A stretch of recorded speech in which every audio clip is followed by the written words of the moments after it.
Ashton. It's crunch time.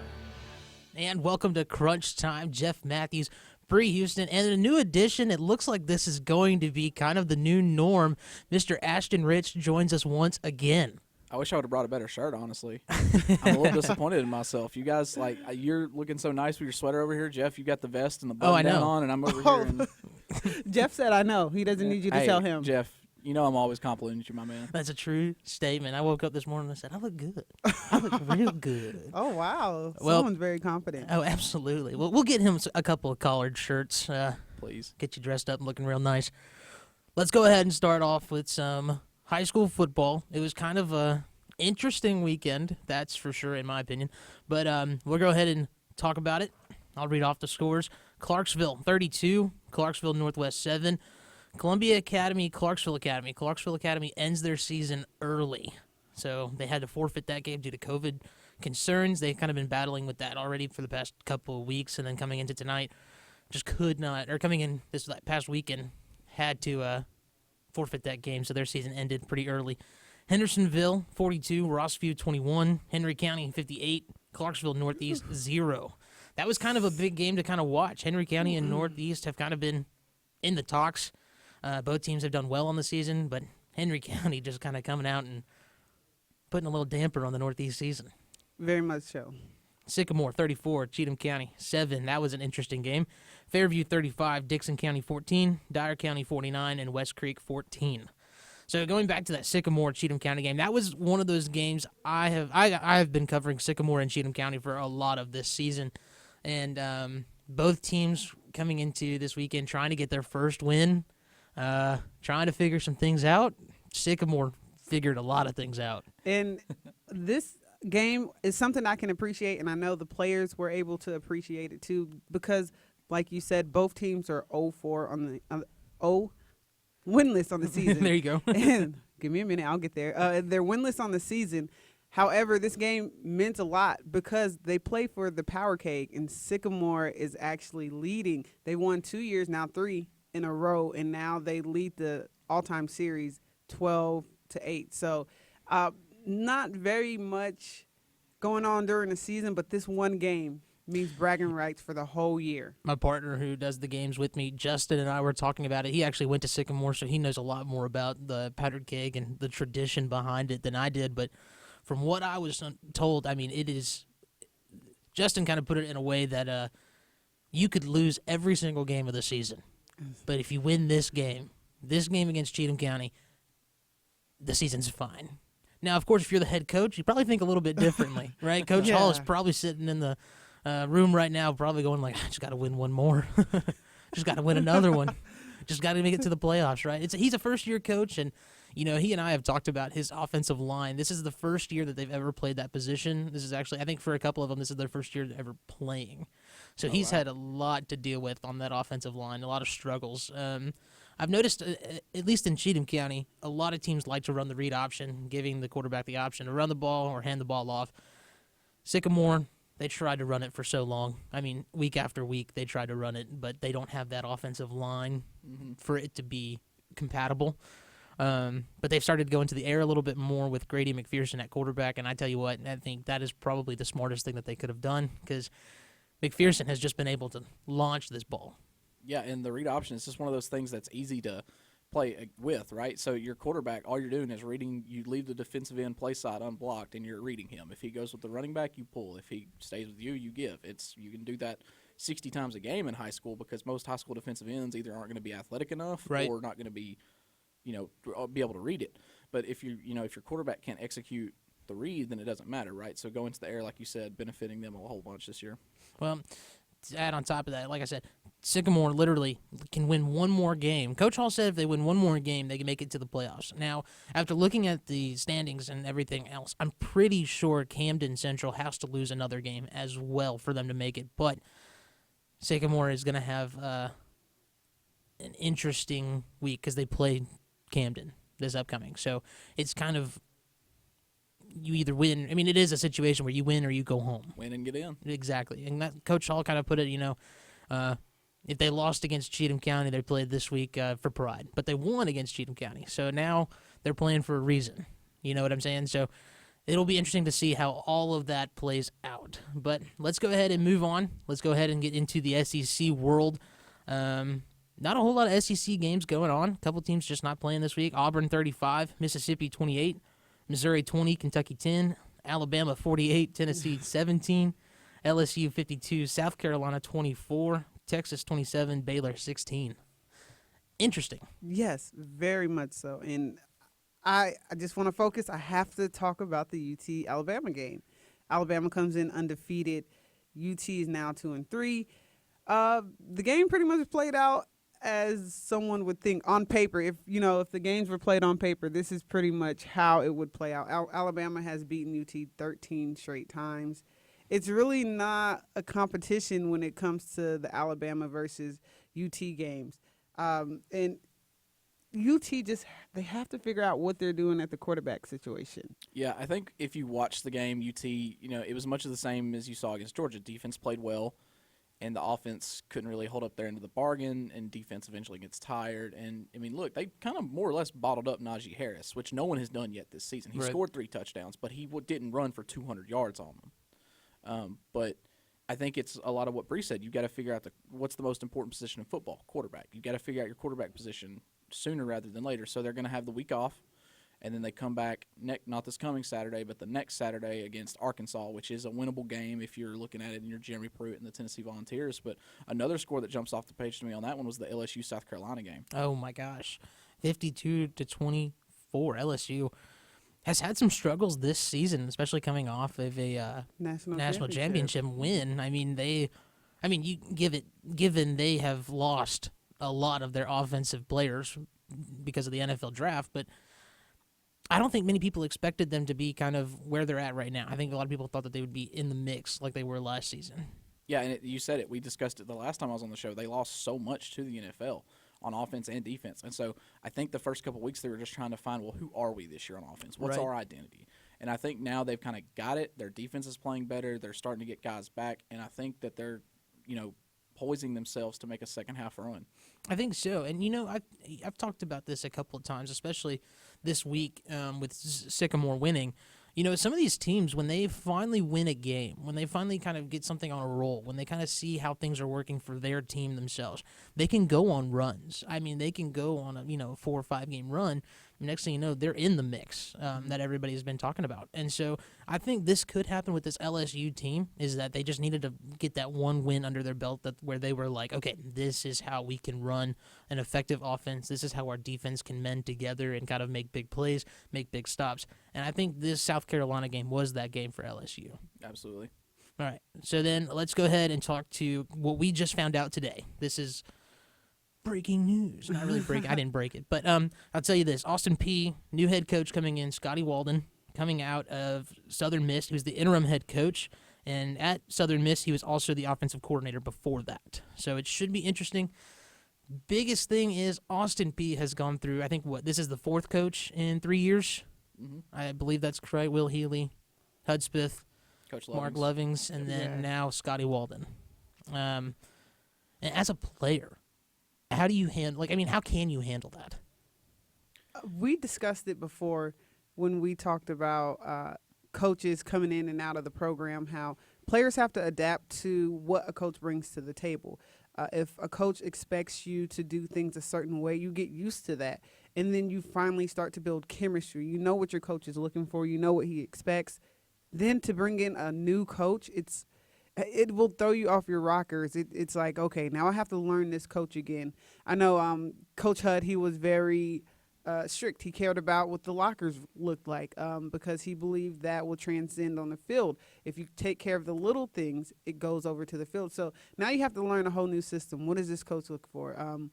Does being on time, does that matter to him? The off-the-field issues or the off-the-field things that we have to do as a team, does that matter to him? Another thing that I thought about was he's only 30 years old. He'll be 31 on the 15th of November.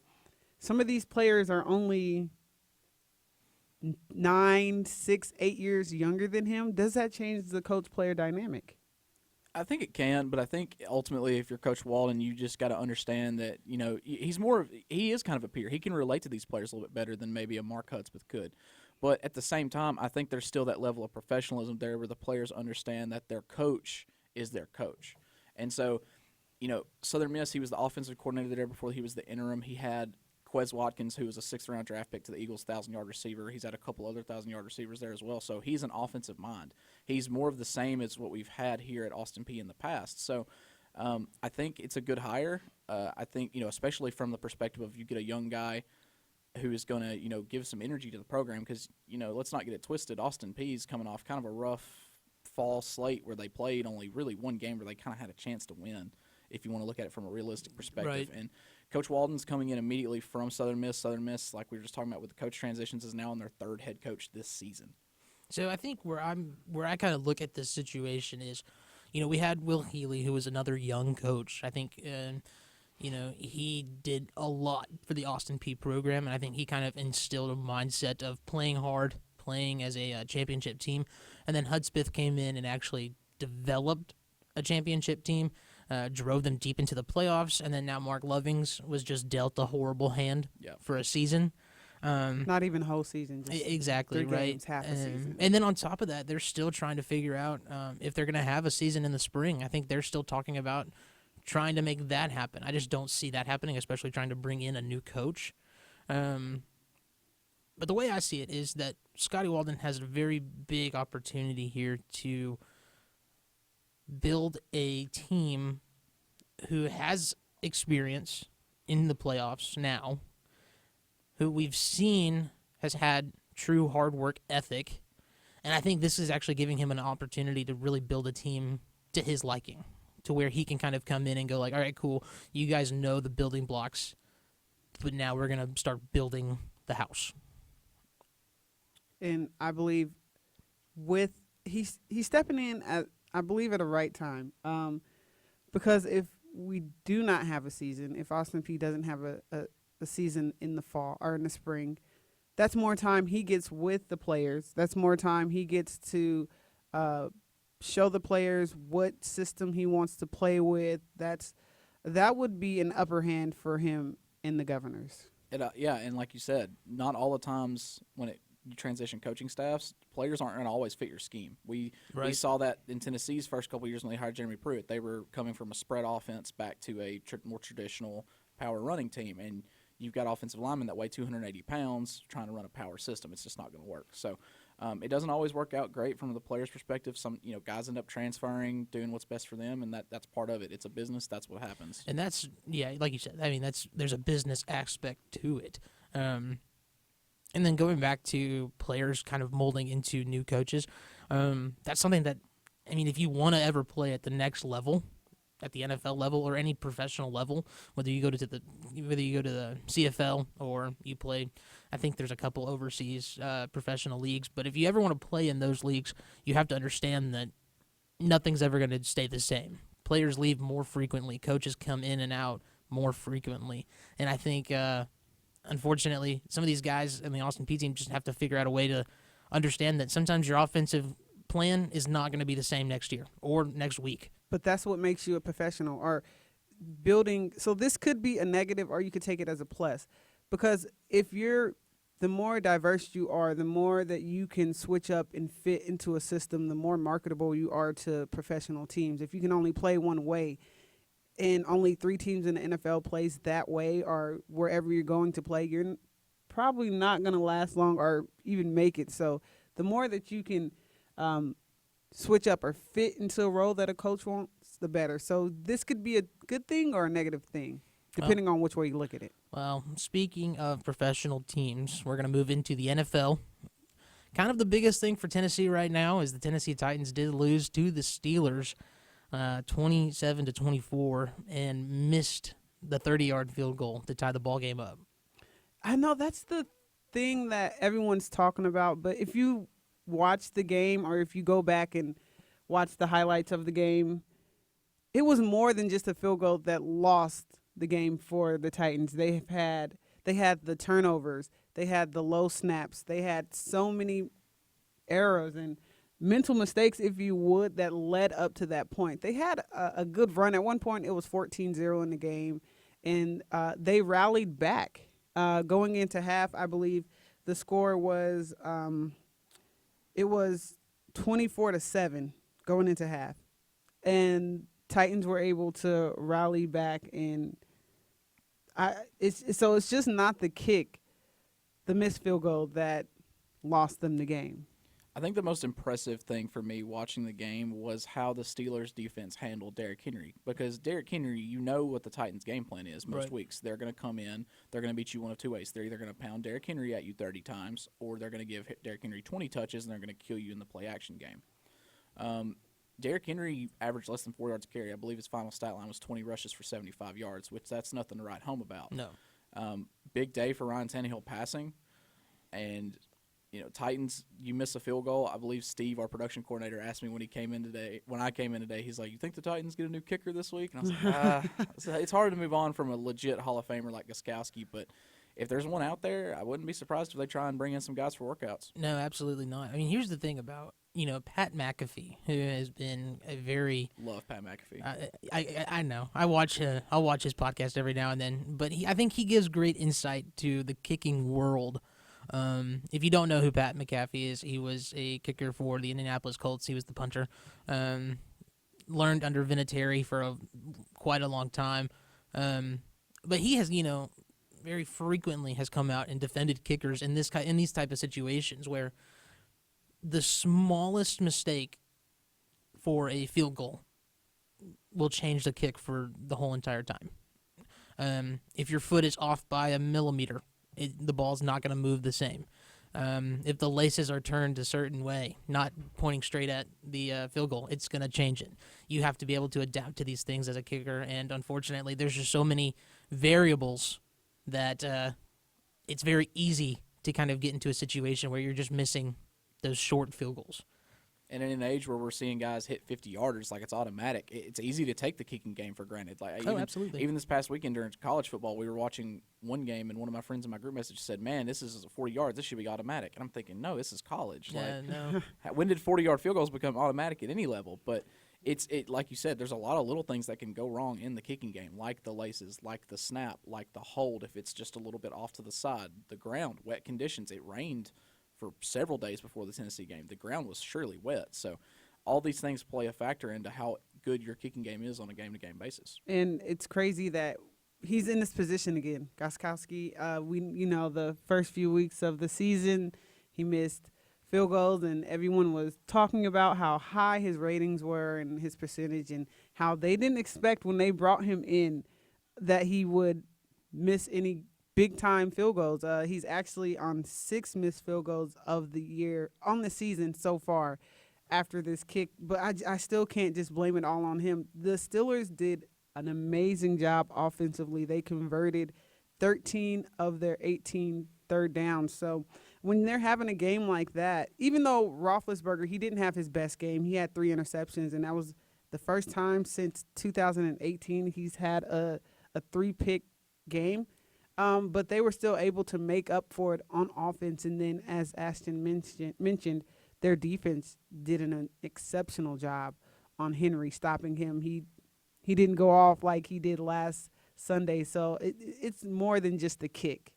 But it looks like it was just a kick. Everybody's putting emphasis on the field goal. It's easy to point blame to the kicker when it was the last thing. Yeah, that was the last play. It's the last thing. But at the end of the day, defense wins championships. I will say, for the sake of my fantasy football team, I'm very glad that he missed and there was no overtime. Well, Steelers go on to be 6-0, first time since 1978. So Steel curtain. Yeah. I mean, here we go. Ben Roethlisberger, Super Bowl 2020. 2021. You're switching up now. I know, right? You said, let's not move on. Wait. Ashton, before you were on the show, he said Saints. Drew Brees and the Saints. It was that game against Tampa Bay. He looked phenomenal, in my opinion. So he He named them the We'll Super see. Bowl contenders. Watch, Saints will go to the Super Bowl and win it. Wait, so It now never it's going to talk- be the Saints versus the Steelers? If the Saints do win the Super Bowl, I will say it'll be on the back of the most average year of Drew Brees' career. Oh, Because absolutely. I don't think there is anyone else in the NFL who is throwing at or behind the line of scrimmage more this year than Drew Brees. The line on Alvin Kamara receptions for this past game, and for those not familiar with the term, the line is you set the line for betting over or under at Right. 6.5. It was 6.5 for Alvin Kamara, and the over was at minus 140 odds, which is like a running back getting 6 catches is pretty astounding. That Right. just shows you just how much they're utilizing Alvin Kamara in the passing game with no Michael Thomas still. Well, we'll have to see who ends up in the Super Bowl. I'll be right. Anyways, Okay. so moving on to our next topic. This one has kind of been interesting. Dallas Cowboys take a loss against the Washington football team, and it just wasn't good.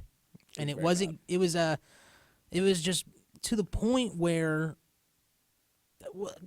Okay, I can chop a loss up, no worries. The problem I have is the fact that Andy Dalton got hit with a very cheap shot and is out for possibly, there's no official word on it, but I'm guessing since it's probably a concussion, 3, 4, maybe 5 weeks. So now it's going to be the Dallas Cowboys and Ben DiNucci under center.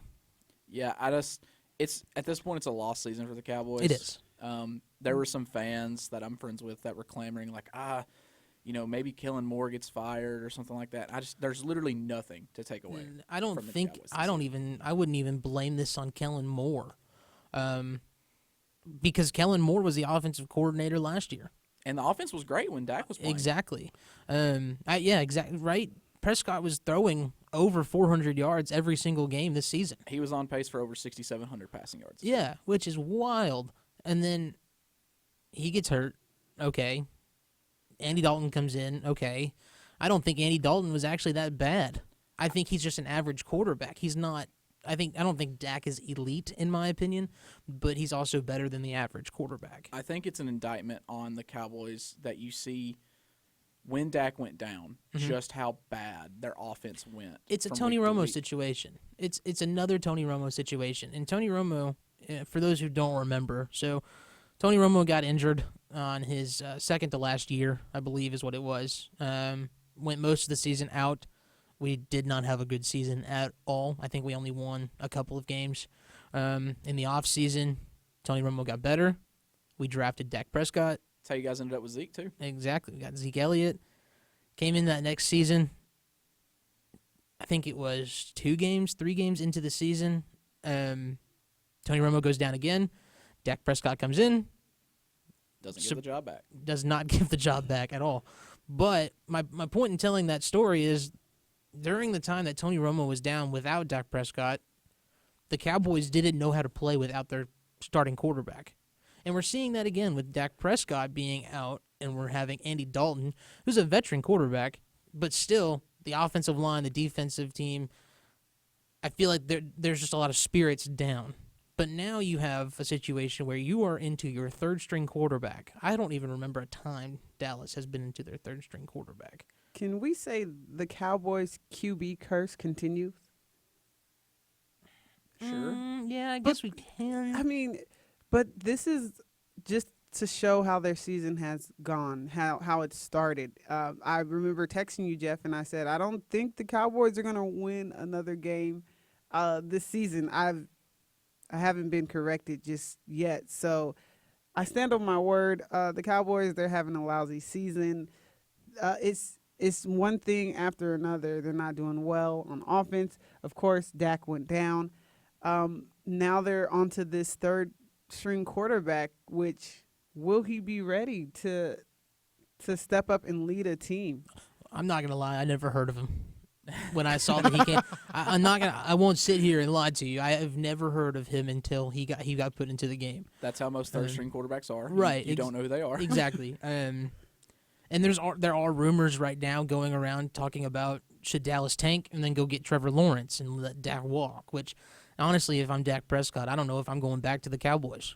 I wouldn't if I was Dak, personally. And I think this is something I just want to mention real quick. Yeah. You can win with average to bad quarterback play. Oh, in the NFL. absolutely. The Bears are showing you that it's possible right now. Of course, they took an L last night, but the Bears, one of the best defenses in the NFL, and their quarterback play has been abysmal. I mean, Nick Foles, Matt Nagy every week comes in and says, okay, we're going to hope that Nick Foles gets hot for 3 drives and we can go get 3 touchdowns, and we're hoping our defense keeps him under 3 touchdowns. To touch on that, I don't think Nick Foles is a bad quarterback. I think he's another one of those average quarterbacks. I would say he's better than most average quarterbacks. I think he's streaky is the better way to put it. That might be a better way to put it. When he's really good, he's really good. He Okay. just happens to not be really good a lot of the time. That's true. Let's go ahead and move on because we don't have a whole lot more time. But we're going to talk about Antonio Brown going to the Tampa Bay Bucks. 45-20, they won this past weekend.